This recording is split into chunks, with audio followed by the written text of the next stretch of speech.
Buddhist society of India ने भारत में EVM की बजाय बैलेट पेपर से चुनाव कराने की मांग की है। इसे लेकर समिति के लोगों ने राष्ट्रपति के नाम एक ज्ञापन कलेक्टर को सौंपा। बुद्धिस्ट सोसाइटी ऑफ इंडिया के पदाधिकारियों ने दावा किया है कि ईवीएम में मनमाफिक ढंग से डेटा फीड और डिलीट किया जा सकता है, इसलिए शक की जहां जरा सी भी गुंजाइश हो तो उस पर तत्काल रोक लगाई जानी चाहिए। उन्होंने यह सवाल भी उठाया कि जब विदेशों में ईवीएम की बजाय बैलेट पेपर से चुनाव हो रहे हैं तो फिर भारत में ऐसा क्यों नहीं हो सकता। हमारी राष्ट्रीय स्तर का जो संगठन है भारतीय बौद्ध महासभा, हमारे प्रदेश राष्ट्रीय स्तर पर ये निर्णय लिया गया है हमारी महासभा द्वारा कि जो ईवीएम से इलेक्शन हो रहे हैं भारत में, और कई जगह ये शिकायतें प्राप्त हो रही हैं कि इसमें मनमाने तरीके से डाटा का मैनिपुलेशन किया जा सकता है।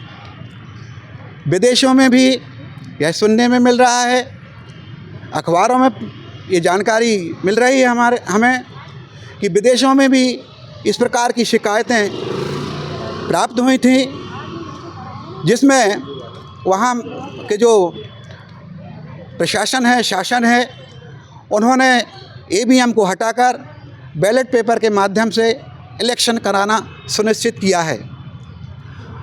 इसी को ध्यान में रखते हुए हमारी सोसाइटी ने यह निर्णय लिया है कि जब विदेशों में ईवीएम पर प्रश्न चिन्ह उठे और वहाँ पर इलेक्शन ईवीएम के द्वारा बंद कर दिया गया है पब्लिक की मांग पर, तो भारत में भी ऐसा होना चाहिए। हमने मांग की है और महामहिम राष्ट्रपति महोदय जी को हम लोगों ने ज्ञापन दिया है, और उस ज्ञापन देने के हम लोग यहाँ आए हैं। कलेक्टर महोदय के माध्यम से ज्ञापन दिया गया है, और कलेक्टर महोदय के यहाँ से जो डिप्टी कलेक्टर साहब हैं वो आए थे, उन्होंने ज्ञापन लिया है, और महामहिम राष्ट्रीय महोदय भारत के राष्ट्रपति जी को ये ज्ञापन जो है हमारा प्रेषित किया जाएगा।